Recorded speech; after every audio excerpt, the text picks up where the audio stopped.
Damos comienzo a un nuevo programa.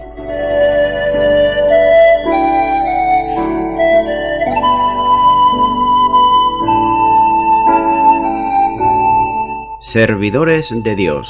Quien te habla es Manuel Cornejo.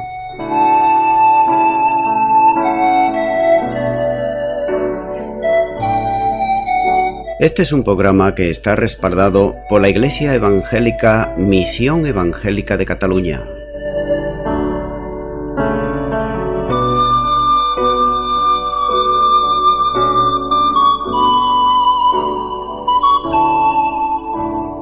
Estamos situados en la ciudad de Sabadell, en la avenida Matadepera número 239.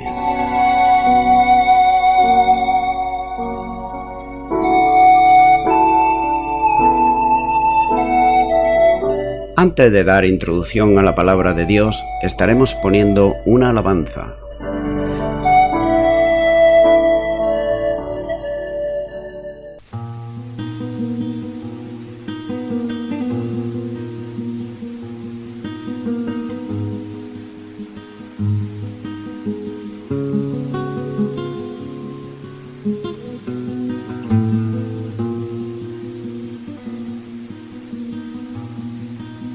Se encontraban reunidos los discípulos del Señor y entre ellos hablaban las maravillas que habían visto hacer a Jesús.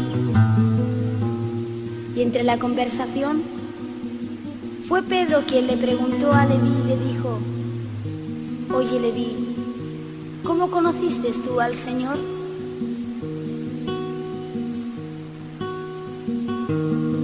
Yo me encontraba sentado en el banco de los tributos, y vino el maestro y me dijo: sígueme. Yo me encontraba sentado en el banco de los tributos, y vino el maestro y me dijo: Leví, sígueme. De su evangelio de amor, me ha transformado, me ha cambiado el Señor para su gloria. Él me iluminó con el resplandor de su evangelio de amor, me ha transformado, me ha cambiado el Señor para su gloria.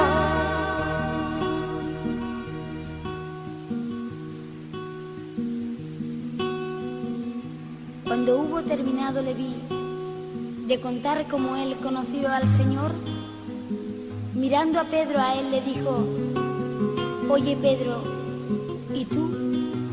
¿Cómo conociste tú al Señor?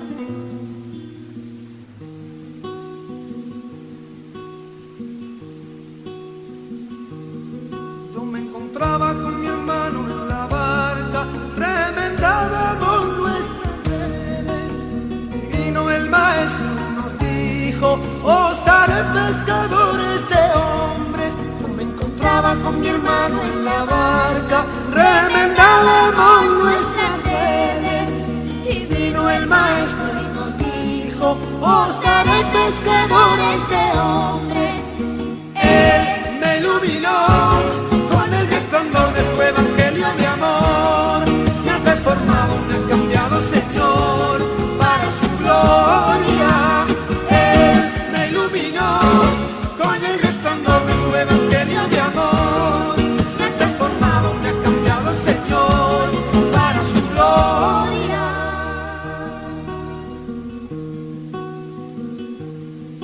Oye, amigo, si tú me preguntaras a mí: Oye, ¿cómo conociste tú al Señor?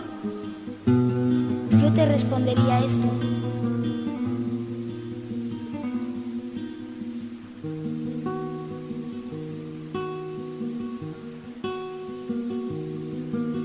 Encontraba en este mundo vacío, sin ilusión y sin nada, pero vino el Señor Jesucristo, para mí cambió mi vida y mi alma. Yo me encontraba en este mundo vacío, sin ilusión y sin nada, pero vino el Señor Jesucristo, para mí cambió mi vida y mi alma. Él me iluminó con el resplandor de su evangelio de amor.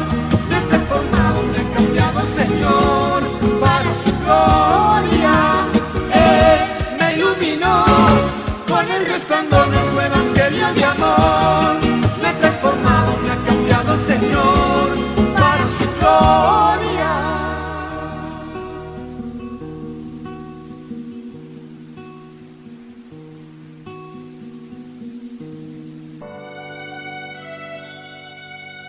Y ya de nuevo, tras la pausa musical, estoy con todos ustedes para estar compartiendo la palabra de Dios en la Biblia de una manera expositiva versículo a versículo. Es por eso que en esta ocasión estaré compartiendo en el libro de los Hechos capítulo 8 y versículo 10, donde dice la palabra de Dios: A este oían atentamente todos, desde el más pequeño hasta el más grande, diciendo: Este es el gran poder de Dios. Las personas estaban realmente fascinadas por los prodigios engañosos de Simón el Mago, y lo atribuían al hecho de ser un grande de Dios. Hay que considerar que no aparece en el texto que Simón dijese que era él grande, pero tampoco hizo absolutamente nada para evitar el engaño. Es un modo muy típico de los líderes de las sectas y también una característica muy especial de los falsos maestros, como nos muestra en Judas, versículo 16, donde dice: Estos son murmuradores, querellosos, que andan según sus propios deseos, cuya boca habla cosas inflamadas, adulando a las personas para sacar provecho. No cabe duda que Simón tenía una gran audiencia y también que despertaba admiración en muchos, que lo consideraban como el poder de Dios, es decir, el llamado grande. La gravedad de la situación está precisamente aquí, que Simón, como he dicho antes, no negó esto antes quienes les creían. Por tanto, Simón él mismo se creía ser Dios, o casi Dios. Recordemos, por ejemplo, el engaño de Satanás a Eva en Edén, cuando ya en Génesis capítulo 3, versículo 5, la serpiente, que es Satanás, le dice a Eva para tentarla: sino que sabe Dios que el día que comáis de él, serán abiertos vuestros ojos, y seréis como Dios, sabiendo el bien y el mal. Así que vemos que estas personas estaban fascinadas, estaban asombradas por los milagros que estaban haciendo. Pero, sin embargo, estas personas no buscaban en absoluto a Dios. Cabe hacerse la siguiente reflexión, y es: ¿cuándo buscan las personas a Dios? Las personas lo suelen hacer cuando están perdidas, cuando se sienten débiles o indefensas, sin Dios, sin esperanza, y necesitan la salvación que solamente puede venir de parte de Dios. Pero Simón, atrapado finalmente en la garra del orgullo, no lo hizo esto, porque él se consideraba a sí mismo un casi Dios. Por otro lado, nótese que el orgullo es una falta universal muy grave, ya que es mortal. Es el pecado más característico y controlador en toda la miseria humana. El orgullo es un pecado fácil de disfrutar, ya que no conlleva pérdida de reputación pública alguna, ni tampoco pérdida de prestigio, salud o riqueza asociados con otro tipo de pecados sociales aceptables. No es así, ni mucho menos. Así que es fácil de aceptar. Es más, el orgullo se ha redefinido según la sociedad actual como una virtud, ya que a menudo se le enmascara bajo motivos que parecen ser correctos y también que no hay nada malo en ello. Por ejemplo, Si miramos nosotros en cuanto a la Biblia, podemos ver que Herodes se disfrazó de integridad y decapitó a Juan el Bautista. Y también vemos que los fariseos se ocultaron como santos, y sin embargo ellos rechazaron al santo. Entre las autoridades judías se enmascaró el orgullo como el celo por Dios, y sin embargo ellos ejecutaron al Hijo de Dios, Jesús. Él enseñó que Él vino a servir y no a ser servido, pero muchos hacen todo lo contrario, desean ser servidos. La soberbia costó el Edén. Los ángeles caídos le costó el cielo. Fueron condenadas Sodoma y Gomorra. Costó por otro lado también la razón a Nabucodonosor. También hallamos que Roboam sufrió pérdida, la salud a Uzías y la vida a Amán. La Biblia dice en Job capítulo 35 y versículo 12: allí clamarán y él no oirá por la soberbia de los malos. Continúa ahora con Hechos capítulo 8 y versículo 11, donde sigue diciendo la palabra de Dios: y le estaban atentos, porque con sus artes mágicas le había engañado mucho tiempo. Notamos que el modo de engaño descansaba en la práctica de las artes mágicas, con que tenía asombrado casi absolutamente a todos. El engaño no era reciente, como podemos ver aquí, sino que venía ya de un tiempo considerable atrás, es decir, desde hacía mucho tiempo. Continúo con el versículo 12, donde nos sigue diciendo la palabra de Dios: pero cuando creyeron a Felipe, que anunciaba el evangelio del reino de Dios y el nombre de Jesucristo, se bautizaban hombres y mujeres. Las artes mágicas de Simón no podían igualar de ningún modo el poder de Felipe, otorgado mediante el Espíritu Santo de Dios, como vimos anteriormente en los versículos 6 y 7, ya que por medio del ministerio de Felipe estalló un avivamiento en la ciudad, como dice: cuando los habitantes creyeron a Felipe, que anunciaba el evangelio del reino de Dios y el nombre de Jesucristo, se bautizaban hombres y mujeres. El mensaje de Felipe constaba de dos partes. La primera, el reino de Dios, que se refiere al control soberano de Dios sobre la esfera de la salvación, a la que entran quienes le pertenecen por medio de la fe depositada en su Hijo Jesucristo. El segundo, junto con el reino de Dios, Felipe anunciaba al Salvador, es decir, al Señor Jesucristo, y lo proclamaba entre ellos como el Salvador, pero también como el Mesías anunciado por los profetas, a quienes los samaritanos creían. La respuesta en fe de los samaritanos al mensaje de Felipe era una tremenda realidad, ya que, como dice, se bautizaban hombres y mujeres. No cabe duda que Felipe debió haberle explicado no sólo el Evangelio para salvación, sino las ordenanzas que Jesús había establecido, como por ejemplo el bautismo. Aquellos que se entregaban a Jesús eran bautizados, y como nos dice aquí, tanto los hombres como las mujeres.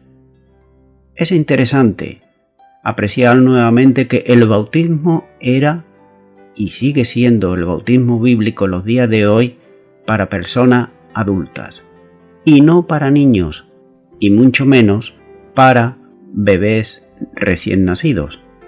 Por tanto, apreciamos que el bautismo sigue a la fe, pero nunca la precede, es decir, que no es primero el bautismo y luego la fe. Esto es incorrecto y es antibíblico.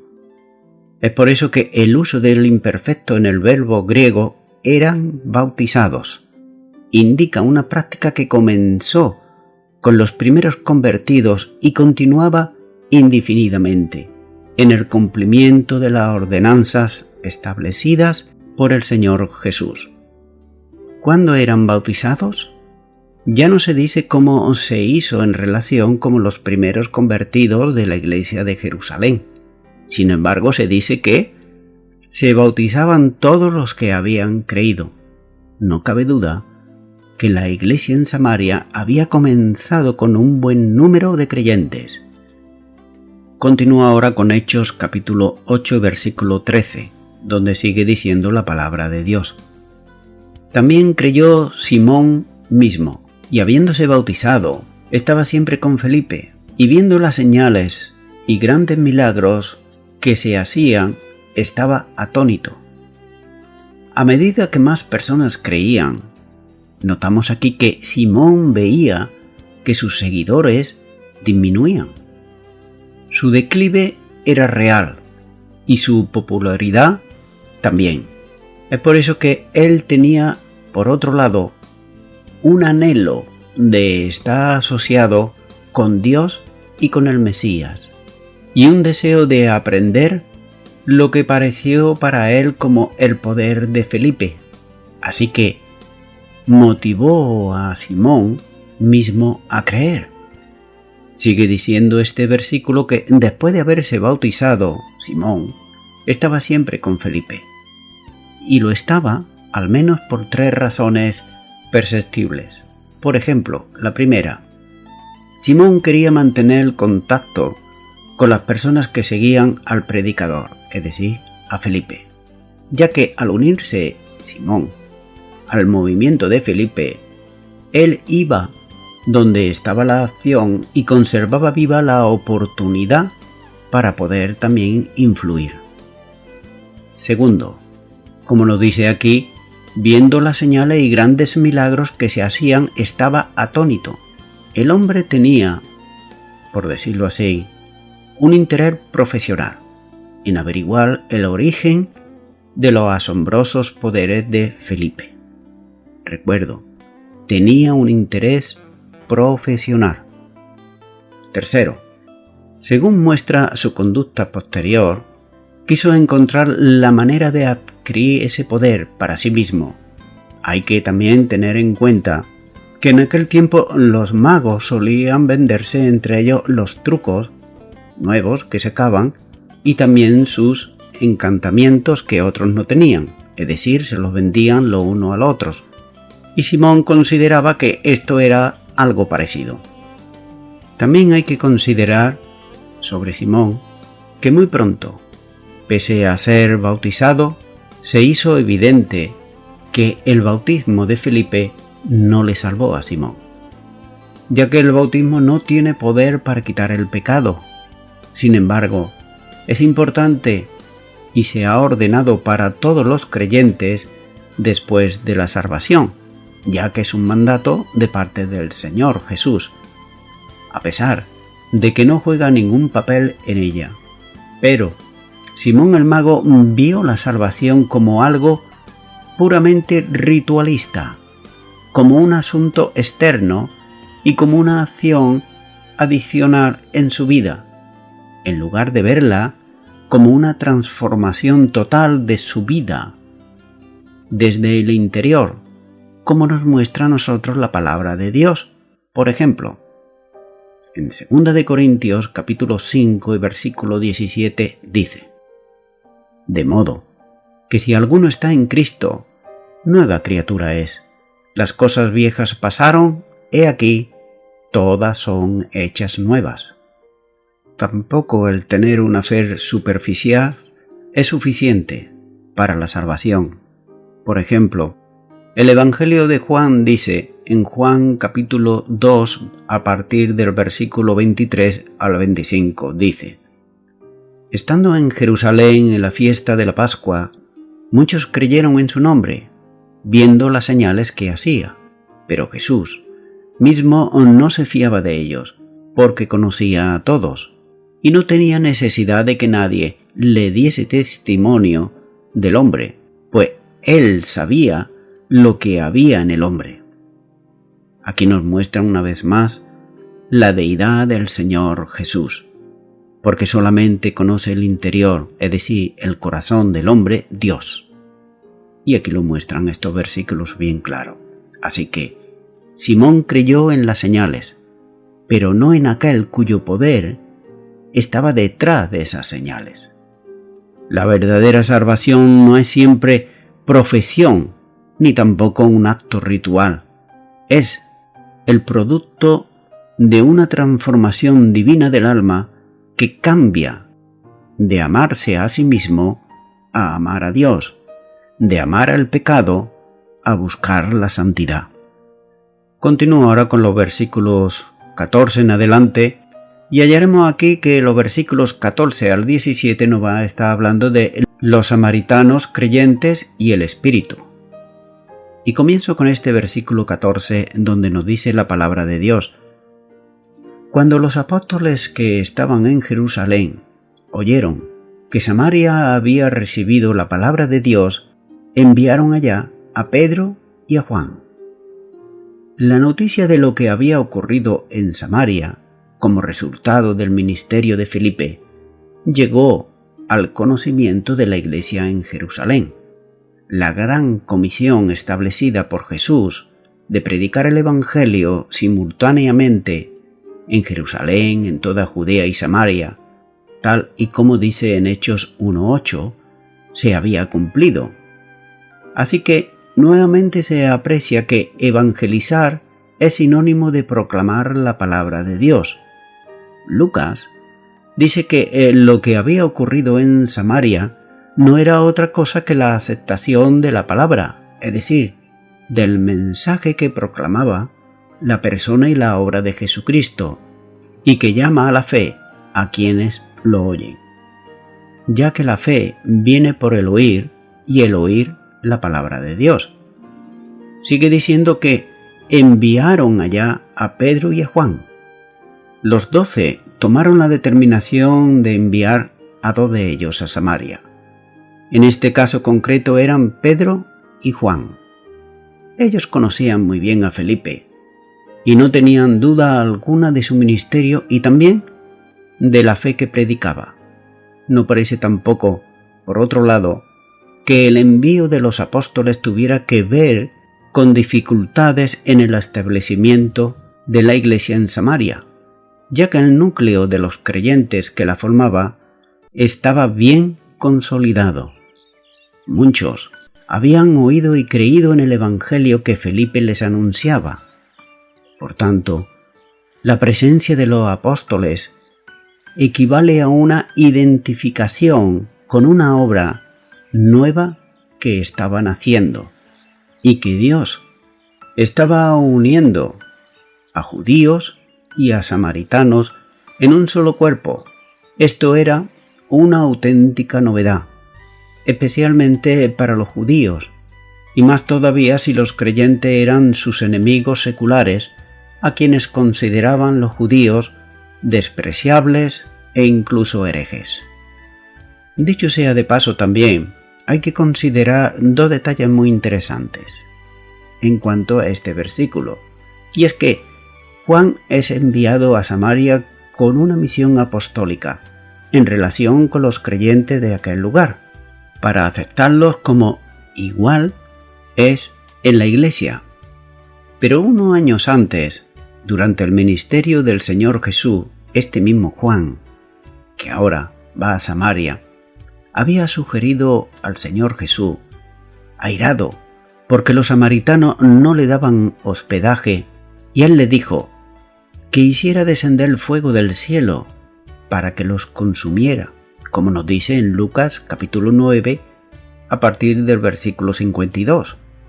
Pero notamos aquí que ahora iba a recibirlo a estos samaritanos como hermanos, hijos del mismo Padre, discípulos del mismo Señor y miembros en el mismo cuerpo. En segundo lugar, el nombre del apóstol Juan no volverá a mencionarse más en este libro de los Hechos, a partir de este versículo. Continúo con Hechos capítulo 8 y versículo 15, donde sigue diciendo la palabra de Dios.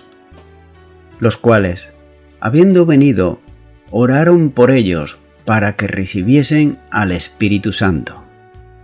El Espíritu Santo no había descendido sobre los nuevos creyentes en Samaria.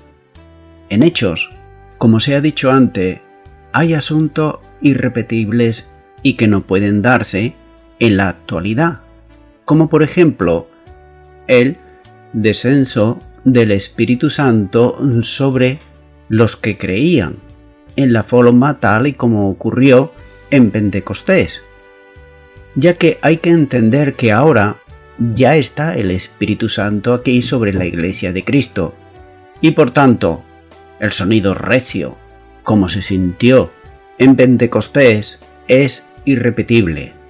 Así que la Iglesia estaba en formación y a ella se estaban incorporando distintos grupos de creyentes de origen y procedencia muy diversa, tal y como ocurre en los días de hoy en cualquier iglesia local, que cada uno somos de distintos lugares. Así ocurría allí también. Así que era preciso que con cada uno de esos grupos se produjera lo que aconteció en Jerusalén, para que hubiera una identidad total entre quienes formaban el cuerpo de Cristo, donde quedaba derribadas por otro lado las paredes de separación que había entre judíos, entre samaritanos y luego más adelante lo veremos también entre gentiles.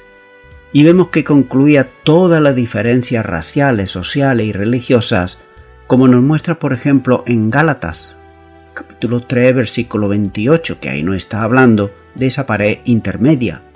También Efesios capítulo 1, versículo 23, Efesios capítulo 2 y versículos 13 al 16.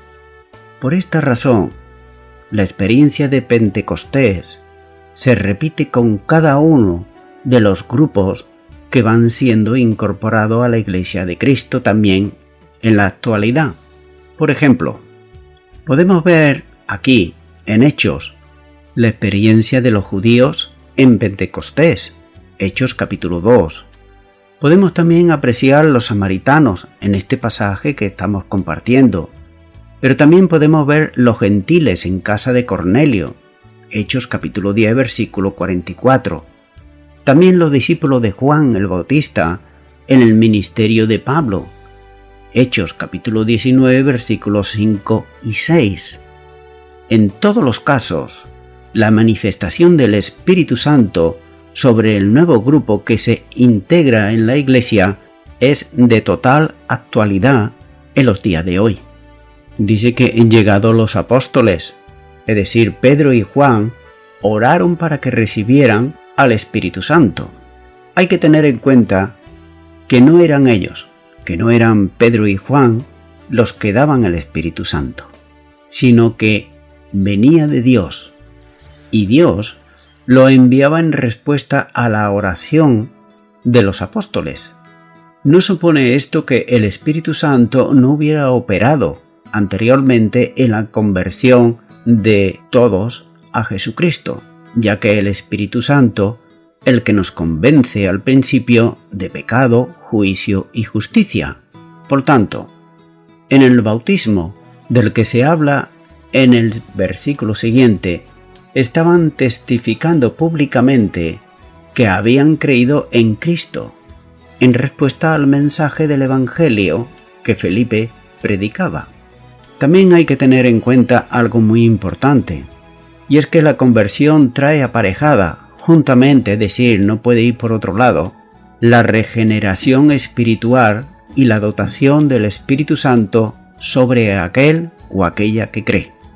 No es posible salvación y regeneración sin la operación del Espíritu Santo, ya que solo es de Cristo quien ha recibido el Espíritu, como nos dice Romanos 8:9.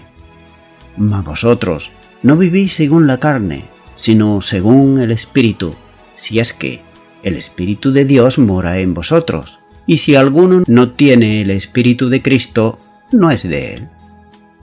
Todos aquellos que confiesan que Jesús es el Señor, lo suelen hacer siempre bajo la acción del Espíritu Santo de Dios, como nos muestra en 1 Corintios capítulo 12 y versículo 3, donde dice: Por tanto, os hago saber que nadie que hable por el Espíritu de Dios llama anatema a Jesús, y nadie puede llamar a Jesús Señor si no es por el Espíritu Santo. También la salvación trae aparejada necesariamente la regeneración y la renovación en el Espíritu, Espíritu con mayúscula, como nos dice en Tito capítulo 3 versículo 5. Nos salvó, no por obras de justicia que nosotros hubiéramos hecho, sino por su misericordia, por el lavamiento de la regeneración y por la renovación en el Espíritu Santo. Todos aquellos habían manifestado obediencia al mensaje del Evangelio, posible solo por la acción del Espíritu Santo, como nos muestra también 1 de Pedro, capítulo 1 y versículo 2. La oración de los apóstoles era para que se produjera en Samaria lo que había ocurrido en Jerusalén, de manera que los acontecimientos externos que se manifestaban, la realidad del descenso del Espíritu, tuvieran también lugar en Samaria, como manifestación visible de que también los samaritanos eran miembros de la igual condición que los creyentes de Jerusalén. La unidad de la Iglesia debía ser preservada. No podía haber una iglesia en Jerusalén y otra iglesia rival en Samaria. La Iglesia de Cristo en la actualidad es una.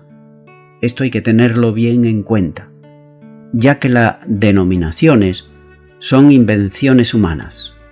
Y el Señor, cuando venga a por su iglesia, vendrá por una, no vendrá por denominaciones, como nos muestra la palabra de Dios, y dice bien claro que el que tiene al Hijo tiene la vida, pero al que no tiene al Hijo no tiene la vida. ¿De qué sirve tener una religión si no se tiene al Hijo, es decir, a Jesucristo? Por tanto, Cristo no vino a fundar iglesias, ni tampoco denominaciones, sino que Él vino a edificar su iglesia, que es muy distinto, como nos muestra Mateo 16 y versículo 18. Es por eso que la iglesia en Samaria y la iglesia en Jerusalén son manifestaciones locales de la única iglesia de Cristo Jesús. Y voy concluyendo ya con esto. Podemos ver que Pedro y Juan trabajaban en equipo, en unidad, y no trabajaban por su propia cuenta, sino que fueron enviados por los demás apóstoles. Pues dice, enviaron a Pedro y a Juan. Pedro, como era el principal de los apóstoles, porque era el que siempre empezaba hablando, podía asumir toda la responsabilidad él solo, pero no lo hizo y esperó ser enviado. Debemos aprender de ellos esta forma de proceder en todas las áreas. En lo que se refiere al cuerpo de Cristo, las decisiones se toman en conjunto y no solo por un líder. Esto es un gran error, ya que hacerlo sin contar con el grupo de hermanos o hermanas y ancianos o líderes de la iglesia, se puede caer muy fácilmente en el error y más tarde en el sectarismo. Entendemos que hemos nacido del Espíritu, como dice Juan capítulo 3 versículos 5 y 6. Y lo entendemos cuando hemos recibido a Jesucristo en nuestro corazón, y que si alguno no tiene el Espíritu de Cristo, no es de él, como he dicho en Romanos 8:9. ¿Y cómo lo sabemos esto? Lo sabemos por el fruto. Mateo 12:33 dice: o hacer el árbol bueno y su fruto bueno, o hacer el árbol malo y su fruto malo, porque por el fruto se conoce el árbol. Es decir, en pocas palabras, una persona que ha recibido a Cristo Jesús, si realmente ya no practica el pecado, la mentira, la lujuria y multitud de cosas como puede ser robar, etc., esa persona ha nacido de nuevo. Pero si esa persona, aunque diga que ha recibido a Cristo en su corazón, incluso sea bautizada, si continúa todavía practicando lo que practicaba anteriormente, esa persona no ha nacido de nuevo. ¿Por qué? Porque no hay ningún fruto. Amigo y amiga oyente, hay personas que dicen ser cristianos, que dicen ser cristianas, pero sin embargo aún no han experimentado lo que la Biblia llama el nuevo nacimiento en Cristo. Incluso quizá hasta ni se lo han mencionado. Juan, capítulo 3, versículos 2 y 3 dice: Este vino a Jesús de noche y le dijo: Rabí, sabemos que has venido de Dios como maestro, porque nadie puede hacer estas señales que tú haces, si no está Dios con él. Respondió Jesús y le dijo: de cierto te digo, que el que no naciere de nuevo no puede ver el reino de Dios. Quien le estaba haciendo esta pregunta a Jesús era Nicodemo, y era un hombre, un principal, no era cualquiera. Sin embargo, este hombre no sabía que para entrar al reino de Dios, en otras palabras, para ir al cielo, primeramente hay que nacer del Espíritu. Es decir, recibir a Jesucristo en su corazón como Señor y Salvador. Como he dicho anteriormente, de nada sirve la religión si no se tiene al Hijo. Por eso, ahora tú, amigo y amiga oyente, puedes por un acto de fe recibir a Jesucristo en tu corazón como Señor y Salvador. Y si lo haces con fe, podrás experimentar lo que la Biblia llama el nuevo nacimiento. Verás que aquello que hasta ahora has hecho, como puede ser el mentir, el robar, el alcohol, ataduras que puedas tener, el Señor te libertará de todas ellas, si tú así se lo permites. Por tanto, yo te animo ahora a que tú ores conmigo y repita esta oración para invitarle a Jesucristo a que venga a tu corazón. Ora conmigo y di ahí a dónde estás. Señor Jesús, a mí me pasa también, como Nicodemo, que no sé que había que nacer de nuevo. Tu palabra me muestra que he de recibirte a ti en mi corazón para experimentar la salvación y la vida eterna. Yo te pido perdón por todos mis pecados, me arrepiento de todos ellos y te recibo en esta hora como mi Señor y mi suficiente Salvador. Y te doy gracias. En el nombre de Jesús. Amén. Amigo y amiga oyente, si tú has hecho esta oración de todo tu corazón, te recomiendo que comiences en primer lugar a orar a Dios en el nombre de Jesucristo. Orar a Dios no es rezar, sino que es hablar con una persona. También te recomiendo que leas la palabra de Dios. Comienza por los evangelios si no lo has hecho nunca. Y también te recomiendo que para que puedas crecer espiritualmente, te congregues en una iglesia cristiana evangélica donde se predique, se enseñe y se practique la sana doctrina y la palabra de Dios. Congrégate ahí y con el tiempo crecerás espiritualmente y podrás servir al Señor Jesucristo. Que Dios te bendiga. Y a toda la audiencia, nuevamente, ya me estoy despidiendo de todos ustedes y será hasta el próximo programa. Que Dios os bendiga a todos. Había entre los fariseos un hombre llamado Nicodemo, príncipe de los judíos. Este vino a Jesús de noche y le dijo: San Juan capítulo 3. Rabí, sabemos que tú eres un maestro venido de Dios, porque nadie podría realizar las señales que tú haces si Dios no estuviera con él. Si Dios no estuviera con él.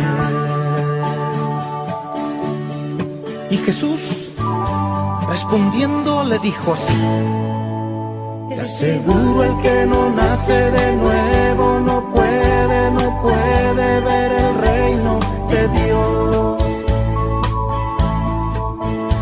Nicodemo, confundido, preguntó. Esto fue lo que preguntó: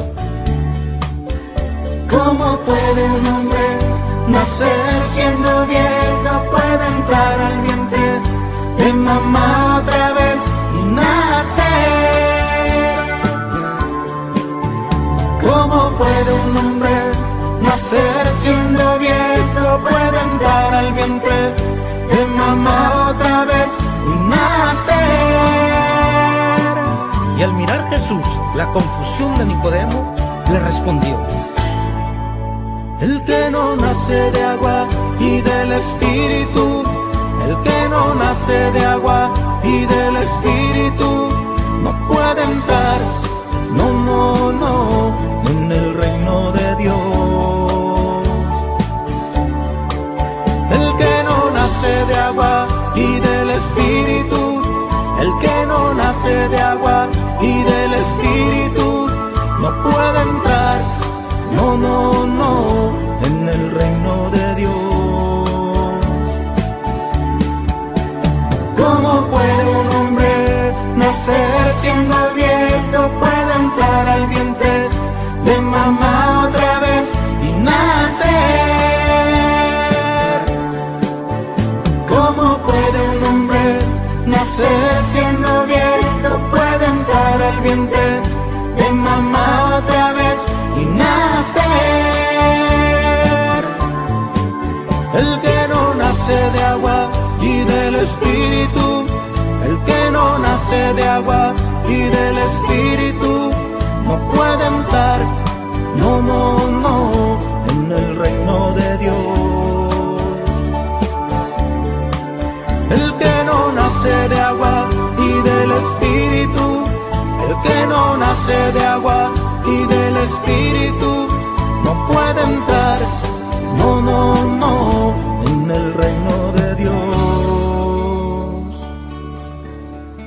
La palabra de Dios dice así: dejad a los niños venir a mí, y no se lo impidáis, porque de los tales es el reino de los cielos.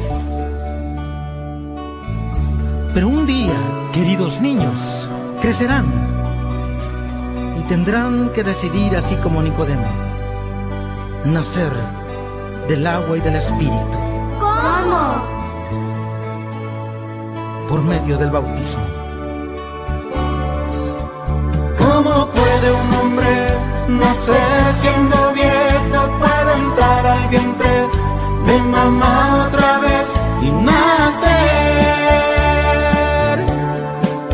Ay, ¿cómo puede un hombre nacer siendo viejo? ¿Puede entrar al vientre de mamá otra vez y nacer? El que no nace de agua y del Espíritu, el que no nace de agua y del Espíritu, no puede entrar, no, en el reino de Dios. El que no nace de agua y del Espíritu, el que no nace de agua y del Espíritu, no puede entrar, no, en el reino de Dios. No puede entrar, no, en el reino de Dios.